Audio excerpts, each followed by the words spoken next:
Transcendable, like newborn infants, you must long for the pure spiritual milk, that in Him you may grow to salvation. Alleluia.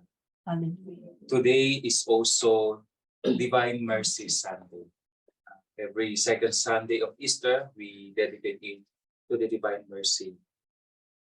We begin our celebration in the name of the Father, and of the Son, and of the Holy Spirit. Amen. The Lord be with you. And with your spirit.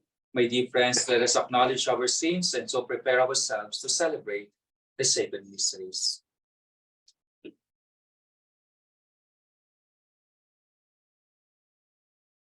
I confess to Almighty God and to you, my brothers and sisters, that I have greatly sinned in my thoughts and in my words, in what I have done and in what I have failed to do, through my fault, through my most grievous fault. Therefore I ask the Blessed Mary, ever Virgin, all the angels and saints, and you, my brothers and sisters, to pray for me to the Lord our God. May Almighty God have mercy on us, forgive us our sins, and bring us to everlasting life. Amen. Lord have mercy. Lord have mercy. Christ have mercy. Christ have mercy. Lord have mercy. Lord have mercy. Let us. Glory to God in the highest, and on earth peace to people of good will. We praise you, we bless you, we adore you, we glorify you. We give you thanks for your great glory. Lord God, heavenly King, O God, Almighty Father, Lord Jesus Christ, only begotten Son of God, Lord God, Lamb of God, Son of the Father, you take away the sins of the world, have mercy on us. You take away the sins of the world, receive our prayer. You are seated at the right hand of the Father, have mercy on us. You alone are the Holy One, you alone are the Lord, you alone are the Most High Jesus Christ, with the Holy Spirit, in the glory of God the Father.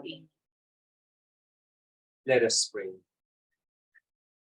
God of everlasting mercy, who in the very recurrence of the Paschal feast kindled the faith of the people you have made your own, increase, we pray, the grace you have bestowed, that all may grasp and rightly understand in what font they have been washed, by whose spirit they have been reborn, and by blood but they have been redeemed. Through our Lord Jesus Christ, your Son, who lives and reigns with you in the unity of the Holy Spirit, God forever and ever. Amen.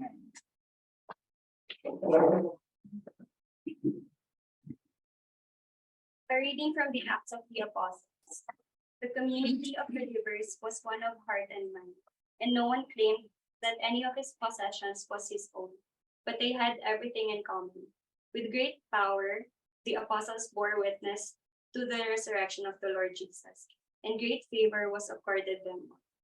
There was no needy person among them, for those who owned property or houses would sell them, bring the proceeds of the sale, and put them at the feet of the apostles, and they were distributed to each according to need. The word of the Lord. Thanks be to God. Give thanks to the Lord, for he is good, his love is everlasting. Give thanks to the Lord, for he is good, his love is everlasting.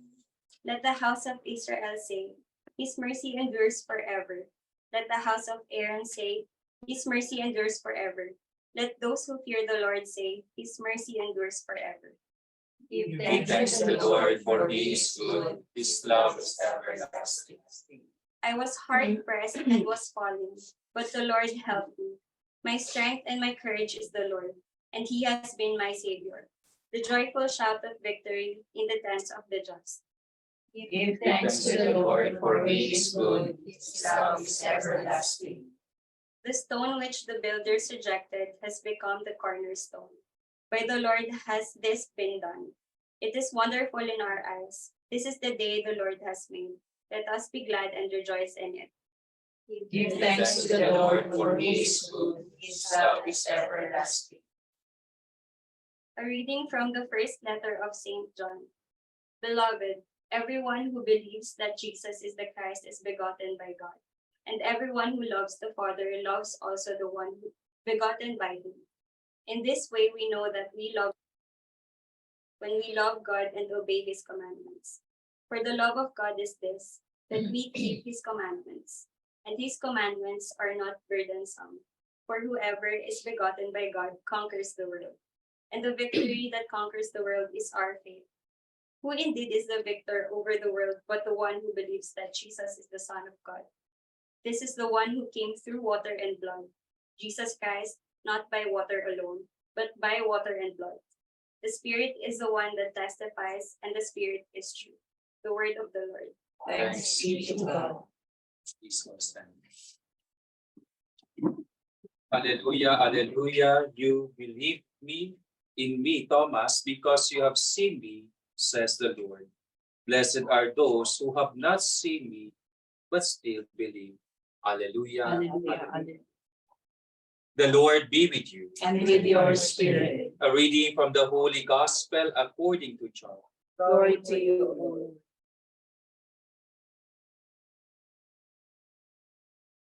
On the evening of that first day of the week, when the doors were locked, where the disciples were, for fear of the Jews, Jesus came and stood in their midst and said to them, "Peace be with you." When he had said this, he showed them his hands and his side. The disciples rejoiced when they saw the Lord. Jesus said to them again, "Peace be with you. As the Father has sent me, so I send you."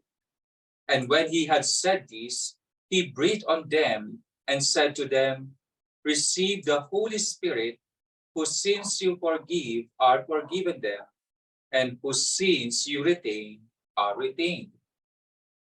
Thomas, called Didymus, one of the 12, was not with them when Jesus came. So the other disciples said to him, "We have seen the Lord." But he said to them, "Unless I see the mark of the nails in his hands, and put my finger into the nail marks, and put my hand into his side, I will not believe." Now, a week later, his disciples were again inside, and Thomas was with them. Jesus came, although the doors were locked, and stood in their midst and said, "Peace be with you." Then he said to Thomas, "Put your finger here and see my hands, and bring your hand and put it into my side, and do not be unbelieving, but believed." Thomas answered and said to him, "My Lord and my God." Jesus said to him, "Have you come to believe because you have seen me? Blessed are those who have not seen and now believe." Now Jesus did many other signs in the presence of his disciples that are not written in this book, but these are written that you may come to believe that Jesus is the Christ, the Son of God, and that through this belief you may have life in his name. My dear brothers and sisters, the gospel of the Lord. Praise to you, Lord Jesus Christ. Please hold the seat.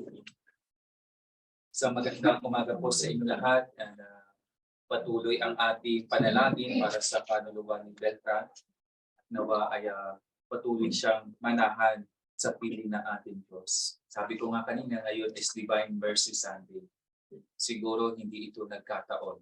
Yung 40 days ng inyong tatay, kapatid, kaibigan, asawa, ay natapat ngayong Divine Mercy Sunday. At naniniwala tayo na may awa ang Diyos sa kanyang kaluluwa. Naniniwala tayo na patatawarin ng Diyos ang kanyang mga kasalanan, ang kanyang mga nagawang pagkukulang. Kaya napakaganda ng ating celebration because 40 days, no, para bang nabibigyan tayo ng pag-asa sapagkat ang awa ng Diyos ay patuloy na dumadaloy sa ating buhay. Patuloy ang awa ng Diyos lalo na sa ating yumao na si Beltran.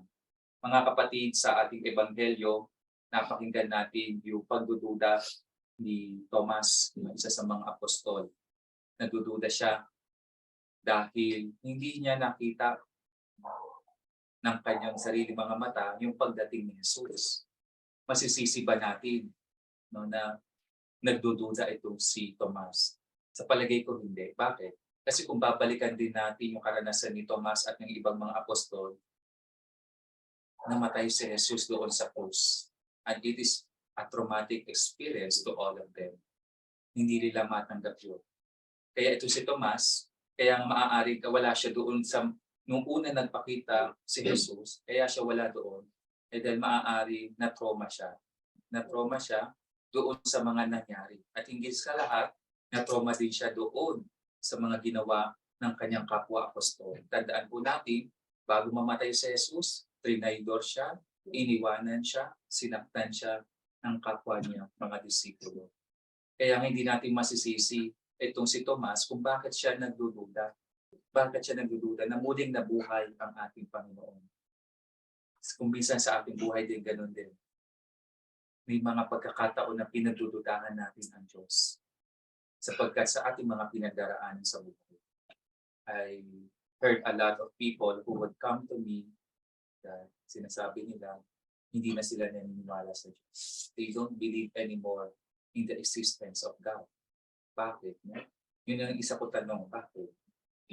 So pag tinatanong ko sila, it boils down to their own problems, to their own pinagdaraanan sa buhay, mga matitinding suliranin.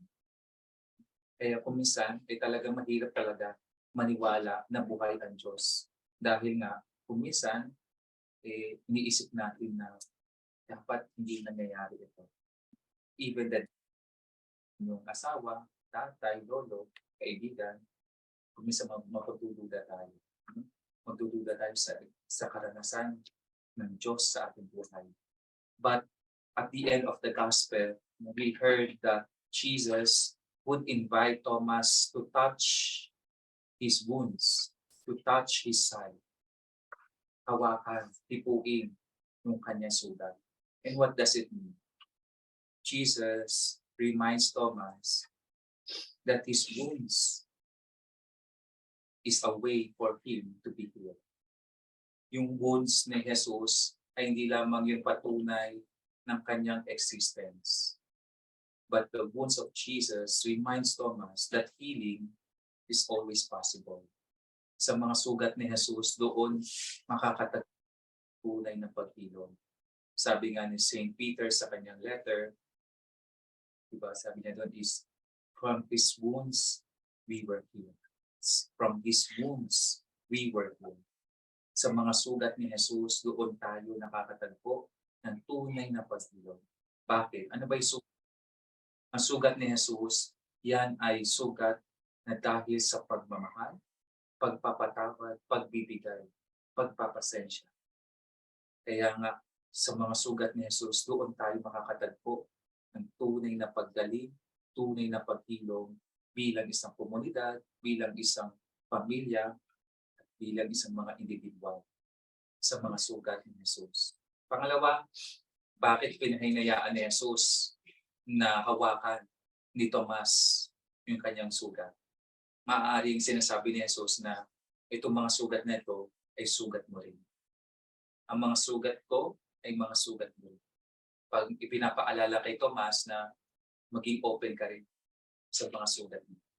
Sa palagay ko, ang inyong tatay, ay inyong lolo, ay naging bukas din sa kanyang sugat sa inyong pamilya. Marami din siyang sugat bilang isang tao. Marami din siyang mga pagkukulang. Marami din siyang mga hindi nagawa na magagandang alaala sa inyo. Kaya itong mga ginagawa natin ngayong pagmimisa, pagdarasal, nawa ito yung paraan para maghilom muli ang inyong pamilya, ang inyong sarili. Ito yung panahon ng pagpapatawad. Ito yung panahon ng pagbibigayan. Ito yung panahon ng pagmamahalan. We don't just simply remember our beloved dead because He is dead, but we also remember ourselves na nawa sa inyong ugnayan ay maghilom din yung mga sugat, maghilom din yung mga nakaraan. We are all wounded. We are all broken in one way or the other. But our gospel today reminds us that Jesus is the one who can heal us, that Jesus is the one who can uplift our spirit again. Kaya mga kapatid, ngayong araw na ito, hilingin natin na nawa mapatawad din natin yung mga pagkukulang na nagawa ng inyong lolo, tatay, kaibigan, tito, na si Beltran. Mapatawad natin siya. Kung meron man siya mga nagawang pagkakamali, nawa it will be a lesson to each of every one of us. Na mas lumago pa kayo sa pagmamahalan, mas lumago kayo sa hawa at habag ng Diyos. Tandaan natin, ang sugat ay hindi gagaling sa pamamagitan ng pagsusugat sa iba. Ang sugat ay gumagaling sa pamamagitan ng pagtanggap, pag-amin, at pagmamahal.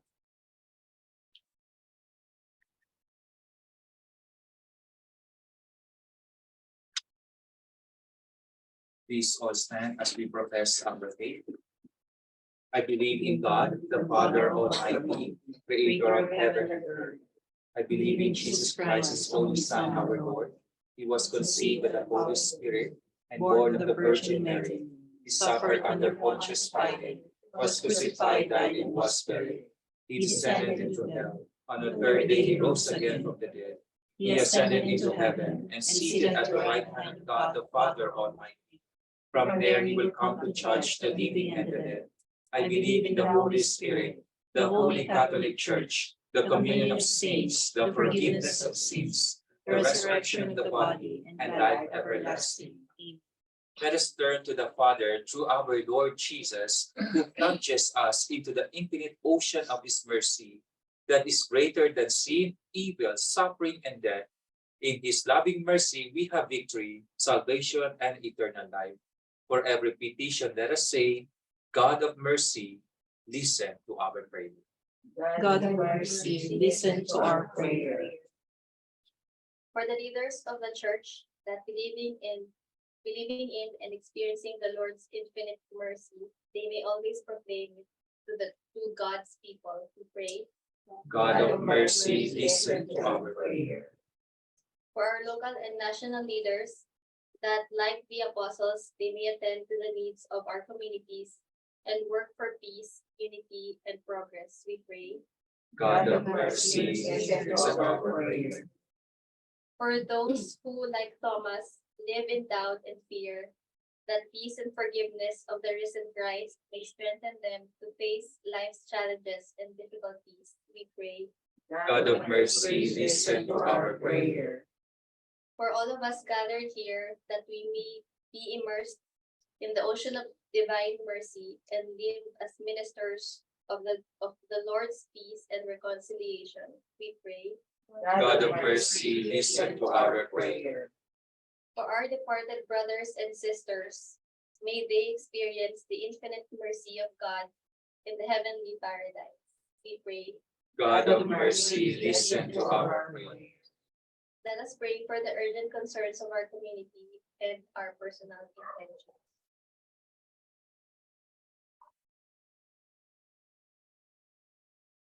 we pray. God of mercy, listen to our prayer. God, our Father in Jesus, you have shown us your boundless love and infinite mercy.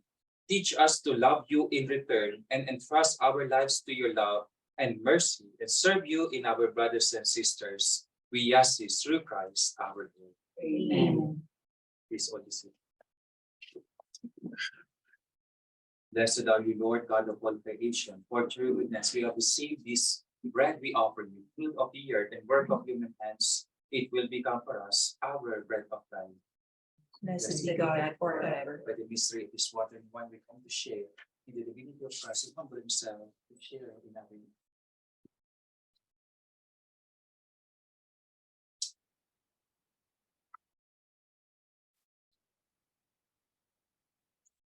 Blessed are you, Lord God of all creation, for your goodness we have received this wine we offer you, fruit of the vine and work of human hands. It will become for us our spiritual drink. Blessed be God forever. Humble contrite, O God, accepted by you, let the sacrifices they give this food.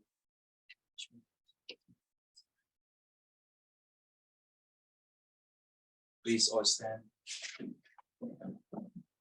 Pray, my dear friends, that my sacrifice and yours may be acceptable to God, the Almighty Father. May the Lord accept the sacrifice at your hands for the praise and glory of his name, for good and good of all his holy church. Accept, O Lord, we pray, the oblations of your people and those who have brought to you birth, that renewed by confession of your name and by baptism, they may attain unending happiness through Christ our Lord. Amen. The Lord be with you. And with your spirit, Lift up your hearts. we lift them up to the Lord. Let us give thanks to the Lord our God. It is right and just. It is truly right and just, our duty and our salvation at all times to acclaim you, O Lord, but on this day above all, to laud you yet more gloriously when Christ our Passover has been sacrificed. For he is the true Lamb who has taken away the sins of the world. By dying, he has destroyed our death, and by rising, restored our life. Therefore, overcome with Paschal joy, every land, every people exalts in your praise, and even the heavenly powers with angelic hosts sing together the unending hymn of your glory as they acclaim. Holy, holy, holy Lord, God of hosts, heaven and earth are full of your glory. Hosanna in the highest. Blessed is he who comes in the name of the Lord. Hosanna in the highest. You are indeed holy, O Lord, the fount of all holiness. Make holy, therefore, these gifts, we pray, by sending down your Spirit upon them like the dewfall, so that they may become for us the body and blood of our Lord Jesus Christ.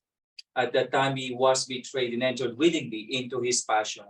He took bread and giving thanks, broke it, and gave it to his disciples, saying, "Take this, all of you, and eat of it.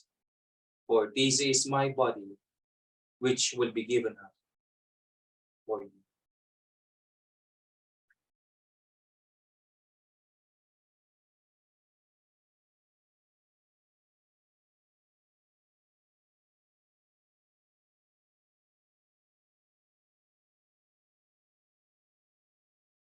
In a similar way, when supper was ended, he took the chalice, and once more giving thanks, he gave it to his disciples, saying, "Take this, all of you, and drink from it.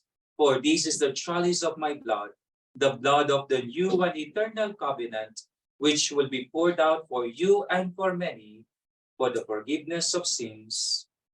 Do this in memory of me."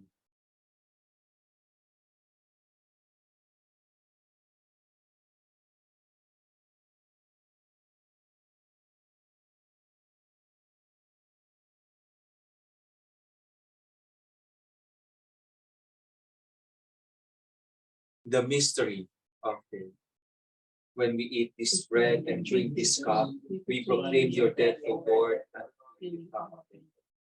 Therefore, as we celebrate the memorial of his death and resurrection, we offer you, Lord, the bread of life and the chalice of salvation, giving thanks that you have held us worthy to be in your presence and minister to you. Humbly we pray that partaking of the body and blood of Christ, we may be gathered into one by the Holy Spirit. Remember, Lord, your church spread throughout the world and bring her to the fullness of charity, together with Francis, our Pope, and Reynaldo, our Bishop, and all the clergy. Remember your servant Beltran, whom you have called today from this world to yourself. Grant that he, who was united with your Son in a death like his, may also be one with him in his resurrection. Remember also our brothers and sisters who have fallen asleep in the hope of the resurrection, and all who have died in your mercy. Welcome them into the light of your face. Have mercy on us all, we pray, that with the Blessed Virgin Mary, Mother of God, with Blessed Joseph, her spouse, with the blessed apostles, and all the saints who have pleased you throughout the ages, we may merit to be co-heirs to eternal life, and may praise and glorify you through your Son, Jesus Christ.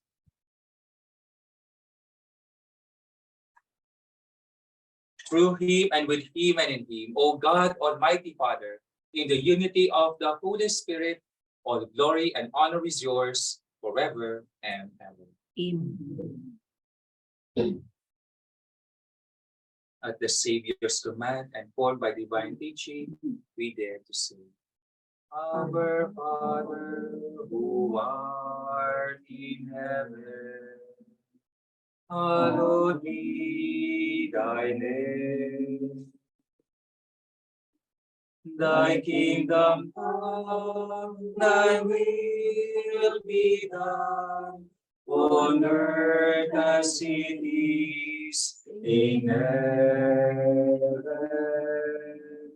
Give us this day our daily bread, and forgive us our trespasses, as we forgive those who trespass against us. And lead us not into temptation, but deliver us from evil.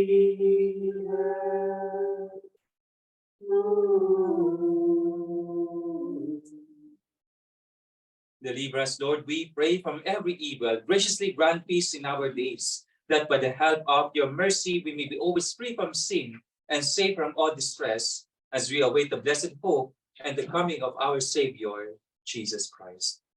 For the kingdom, The power, and the glory are yours, now and forever. Lord Jesus Christ, who said to your apostles, Peace I leave you, my peace I give you.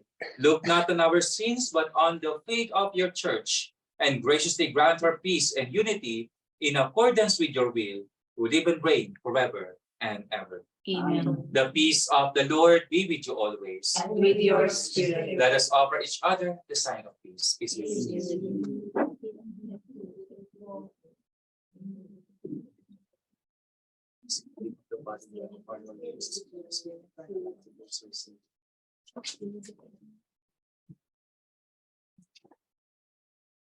Lamb of God, you take away the sins of the world, have mercy on us. Lamb of God, you take away the sins of the world, have mercy on us. Lamb of God, you take away the sins of the world, grant us peace. With the receiving of your body and blood, Lord Jesus Christ, not me your condemnation, but your loving mercy, be for me protection of my body.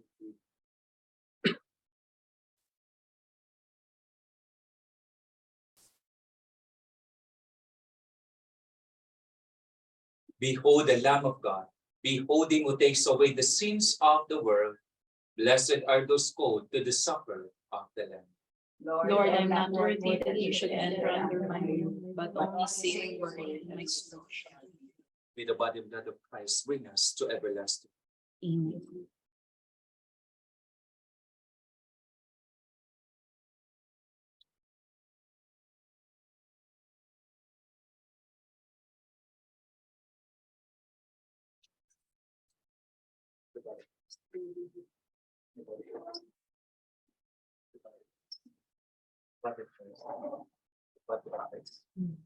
The body of Christ. The body of Christ. The body of Christ. The body of Christ. The body of Christ. The body of Christ. The body of Christ. The body of Christ.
Communion antiphon, bring your hand and feet and feel the place of the nails, and do not be unbelieving, but believe. Alleluia. Let us pray. Grant, we pray, Almighty God, that our reception of this Paschal sacrament may have a continuing effect in our minds and hearts, through Christ our Lord. Amen.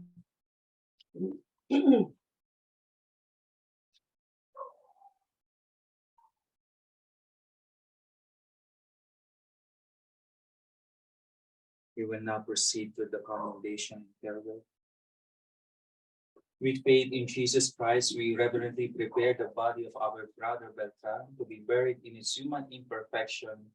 Let us pray with confidence to God, who gives life to all things, that he will raise up this mortal body to the perfection and the company of saints. May God give him a merciful judgment and forgive all his sins. May Christ, the Good Shepherd, lead him safely home to be at peace with God our Father. May he be happy forever with all the saints in the presence of eternity.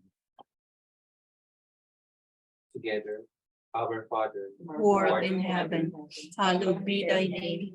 Thy kingdom come, thy will be done on earth as it is in heaven. Give us this day our daily bread, and forgive us our trespasses, as we forgive those who trespass against us. And lead us not into temptation, but deliver us from evil.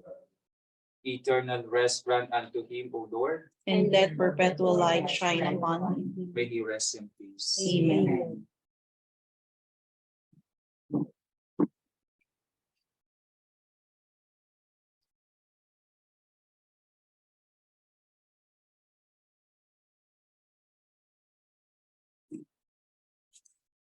Hail Mary, Full of grace, the Lord is with thee. Blessed are you among women, and blessed is thy womb, Jesus. Holy Mary, Mother of God, pray for us sinners now at the hour of our death. Amen. Hail Hail Mary, full of grace, the Lord is with you. Blessed are you among women, and blessed is Holy Mary, Mother of God, pray for us sinners now at the hour of our death. Hail Mary, full of grace, the Lord is with you. Blessed are you among women, and blessed is the fruit of thy womb, Jesus. Holy Mary, Mother of God, pray for us sinners now at the hour of our death. Amen. Hail Mary, full of grace, the Lord is with you. Blessed are you among women, and blessed is the fruit of thy womb, Jesus. Holy Mary, Mother of God, pray for us sinners now at the hour of our death. Amen. Hail Mary, full of grace, the Lord is with you. Blessed are you among women, and blessed is the fruit of thy womb, Jesus. Holy Mary, Mother of God, pray for us sinners now at the hour of our death. Amen. Hail Mary, full of grace, the Lord is with you. Blessed are you among women, and blessed is the fruit of thy womb, Jesus. Holy Mary, Mother of God, pray for us sinners now at the hour of our death. Amen. Hail Mary, full of grace, the Lord is with you. Blessed are you among women, and blessed is the fruit of your womb, Jesus. Holy Mary, Mother of God, pray for us sinners now and at the hour of our death. Amen. Glory be to the Father, and to the Son, and to the Holy Spirit. As it was in the beginning, is now, and ever shall be, world without end. Eternal rest grant unto him, O Lord. And let perpetual light shine upon him. May he rest in peace. Amen. Responsory. I know that my Redeemer lives, and on the last day I shall rise again. In my body I shall look on God, my Savior. I myself see him, my own eyes will gaze on him. This is the hope I cherish in my heart. In my body I shall look on God, my Savior. Invocations for every petition, let us say, Lord, save your people. Lord, save your people. By your coming as man, Lord, save your people. by your birth, Lord, save your people. by your baptism and fasting, Lord, save your people. by your suffering and cross, Lord, save your people. by your death and burial, Lord, save your people. by your rising to new life, Lord, save your people. by your return in glory to the Father, Lord, save your people. by your gift of the Holy Spirit, Lord, save your people. by your coming again in glory. Lord, save your people. We commend our brother Beltran to you, Lord, now that he has passed from this life. May he live in your presence. Welcome him to paradise and help us to comfort each other with assurance of our faith. Amen. Amen. May the choir of angels welcome you where Lazarus is full no longer. May you have eternal rest. Amen. Amen. The Lord be with you. And with your spirit. Bow for the blessing. May God, who by the resurrection of his only begotten Son was pleased to confer on you the gift of redemption and of adoption, give you gladness by his blessing. Amen. Amen. May he, by whose redeeming work you have received the gift of everlasting freedom, make you heirs to an eternal inheritance. Amen. May you, who have already risen with Christ in baptism through faith, by living in the right manner on this earth, be united with him in the homeland of heaven. Amen. And may the blessing of Almighty God, the Father, the Son, and of the Holy Spirit come down on you and remain with you forever. Amen. The Mass has been offered. Go in peace. Alleluia. Alleluia. Thanks be to God. Hallelujah. Hallelujah.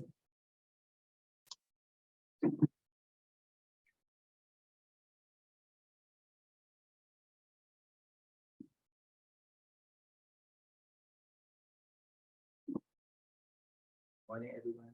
Morning.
Hindi na putol, maganda. Pa-picture kayo ha, kay Father. Picture kayong lahat. Nakamute ka. Nakamute siya. Unmute mo. Parang marinig namin.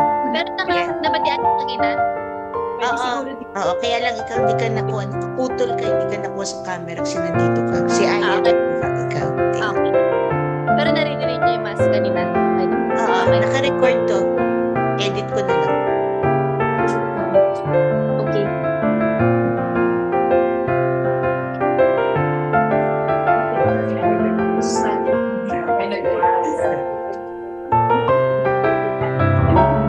Father Nick, Micah. Thank you, Father. Kuya Carl po. Thank you, Father. Welcome. Makikita niyo kami magpipictorial kami.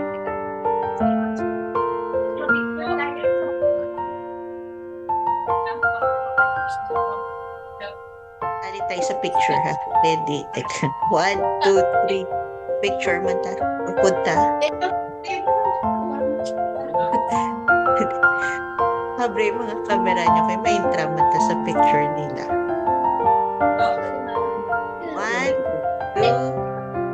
1, 2, smile. Ay, si Uncle. 1, 2, smile.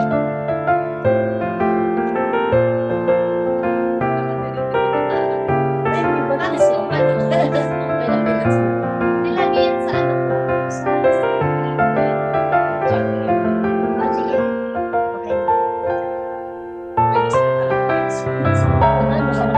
Ito pa isa pa. Kasama kami. Yan. Ready? Hawakan ko na lang daw. Ay, di ba pa? Ba't baliktad? Baliktad, baliktad. Dito eh. Iharap mo yung camera ulit para kasama kami. Ayan, ibigay mo kay Kuya. Kayo doon sa pictorial. Smile kayo kay Eh, naka-zoom. O, ayan. This is so. Lapit? Ayan. Alis ka na. Okay lang yan. Mas okay na. Okay na.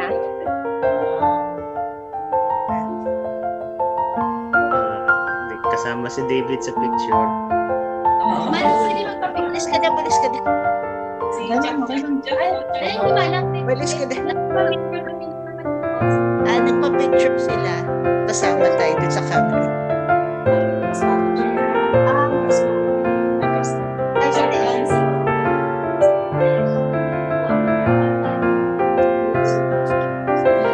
Hindi. Kasi tayo sa camera nila kasama tayo. Ginano nila. Sige lang, okay lang. Para kasali tayo.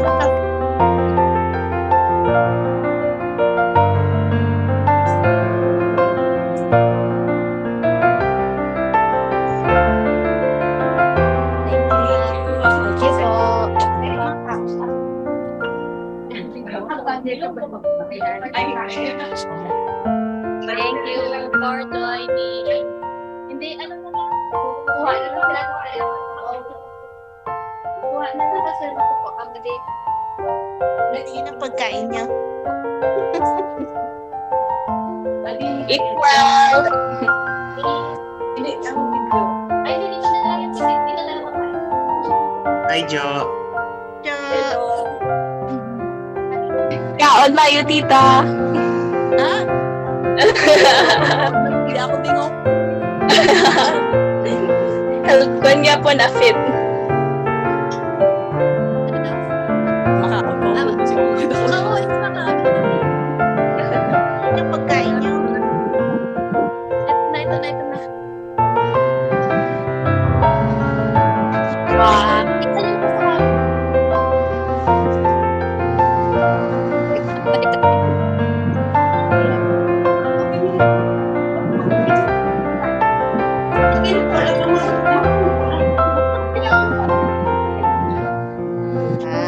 Okay. Chicken and rice. Thank you for ordering, Manang. Yes, no problem. Parang sarap yan. Pag uwi natin, orderin natin din siya. Uwi na ako. Tayo naman.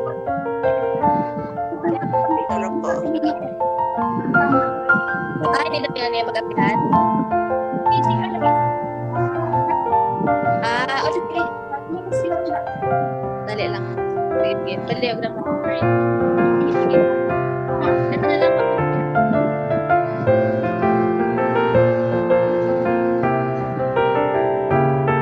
Ay, chicken din.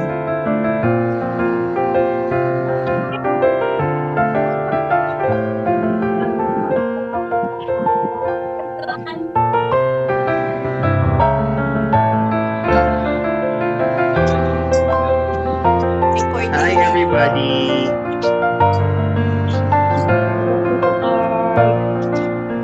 Wala sa camera.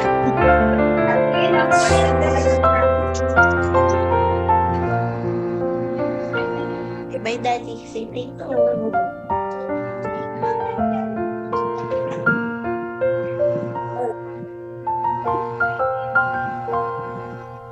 Thank you for joining.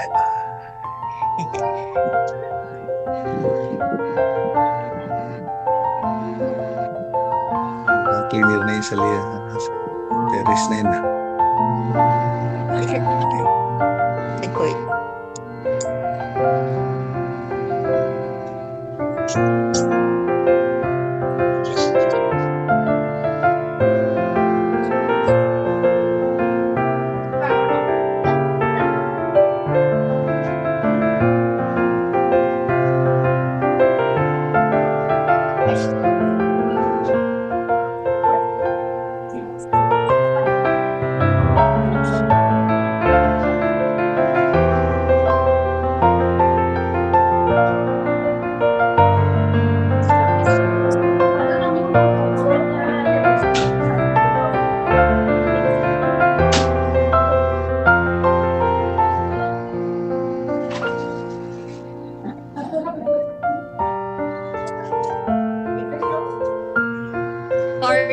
Sorry.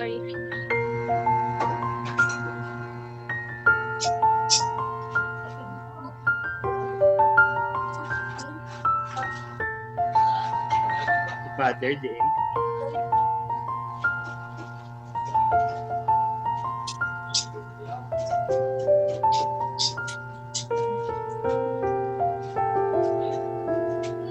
Ano yung donation kay Father?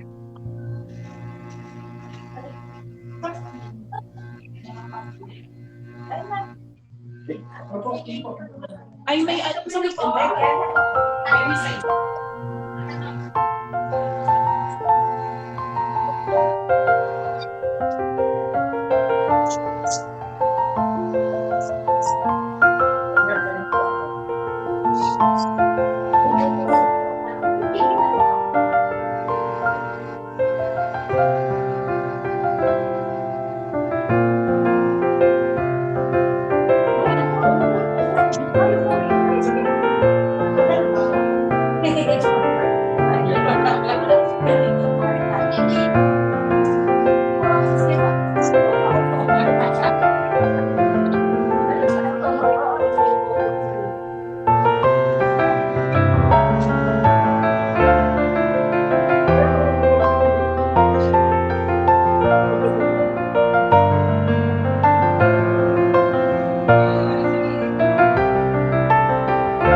Kaon na, mami. Kaon ka na, da.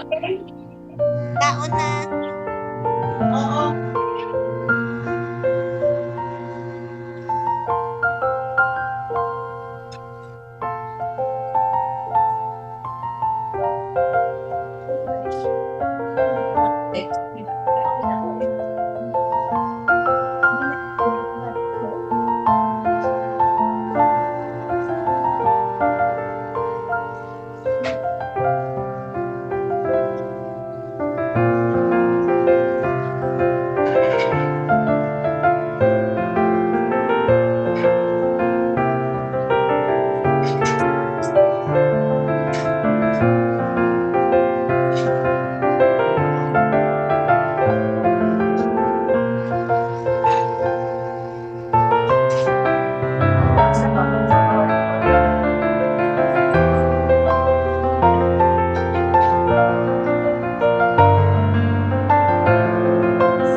Burot yan eh.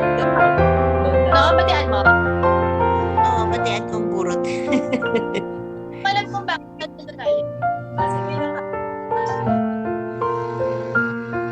Okay na. Gusto mo nang gusto mo bang i-turn off na? Okay, okay lang. Okay lang.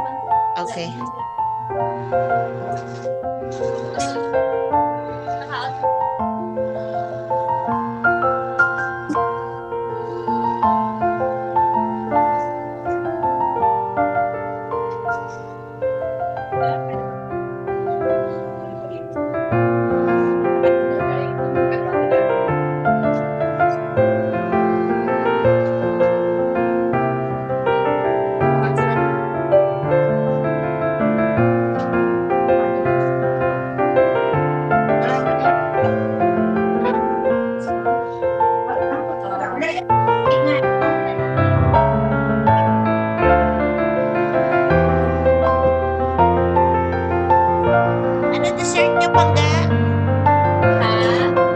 niyo dessert?